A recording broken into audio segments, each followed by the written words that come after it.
गरीब साध साध सब नेक हैं, आप अपनी ठोरे, जो सतलोक ले जावेंगे वो साधु कोई और।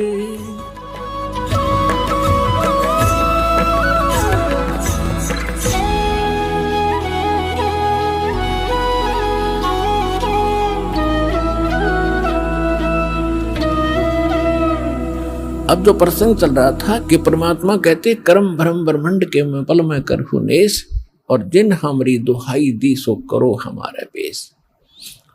शिव मंडल ब्रह्मापुरी चाहे विष्णु लोक में हो, हमरे गुण भूले नहीं तो आण छुटाऊं तो। अब परमात्मा जब आप वहां कोई याद करेगा गलती कर गया जो प्राणी, तो फिर उसके साथ ऐसी बीतेगी। फिर वहां भी अगर ये गुण याद आ गए भगवान के, रे मैं तो गलती कर गया, बहुत नाश कर दिया, मैंने तो अपना जीवन बैठा दिया, तो फिर वहां से भी छुड़वा लिया होगा भगवान, और फिर मनुष्य जन्म दे देगा, आपकी शेष पूंजी बची रह जाएगी। इतना दयालु है। अब करेगा वो, अब इस समय में, और इससे पहले जो पिछले जन्मों में कोई गलती हुई थी उनको स्टॉक कर दिया परमात्मा ने। जैसे पहले भी सार नाम मिला बहुत, जब पहले कलयुग में कभी यही आता समय, तो उसमें जो रह गए पार नहीं हुए, और यूं समय बीत गया, और फिर उनका कोई याद आया तो उनको सटो कर दिया भगवान ने। वहां यह एक मिनी सतलोक है भगवान का अलग से, और उनको रखा हुआ सुरक्षित, उनकी पूंजी नाश नहीं होने दी। अब आपके घरों में आपके जो संतान पोता पोती दोता दोती जो आएंगी, जो नाम ले रहे हैं, उनके घरों में वो पुण्यकर्मी प्राणी आएंगे जिनकी शेष भक्ति रह गई थी गलती से। अब उनके इतने अच्छे कर्म होंगे, जन्म से उनको सत भक्ति मिलेगी, वो तो एक का जन्म में पार हो जाएंगे। 101 पीढ़ी पार होगी। 101 पीढ़ी आपकी देख रहा हूं,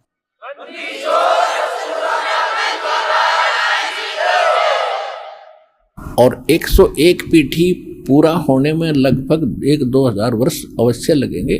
तो 1-2 हजार वर्ष तक ये भक्ति चलेगी, ये मोक्ष होगा। उसके बाद क्या होगा कि जो रह जाएंगे पार नहीं होंगे, तो फिर ये माहौल उनको भी वो रह गए यहाँ पर, पार नहीं हुए किसी कारण से, तो आगे हजारों वर्षों तक और एक सतयुग जैसा माहौल, उनमें प्यार स्वभाव ठीक रहेगा, वो दुखी ना होंगे। जो हाहाकार अब माच रहा है, उनकी किस्मत का भगवान खूब समय पर वर्षा करेगा पृथ्वी पर, फिर पुनः सतयुग जैसे बढ़िया फलदार वृक्ष हो जाएंगे, फल सारा कुछ सुविधा देगा दाता, और सुखी रहेंगे। और जो तीसरी पीढ़ी, अंतिम जो पीढ़ी आएगी कलियुग की, वो भक्ति योग नहीं रहेंगे, वो तो कृतघ्नी हो जाएंगे, मांसाहारी हो जाएंगे, कोई व्यवहार ठीक नहीं रहेगा। अब तो व्यवहार तो तकरीबन अभी बिगड़ गया हमारा, लेकिन अब सेट होगा दोबारा। और फिर लास्ट वाली जो पिछली पीढ़ी लास्ट वाली होगी, उसमें भक्ति योग प्राणी नहीं रहेंगे, वो बिल्कुल नष्ट हो जाएगी।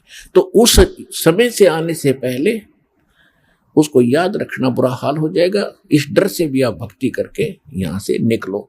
ये समय आपको गोल्डन चांस मिला है।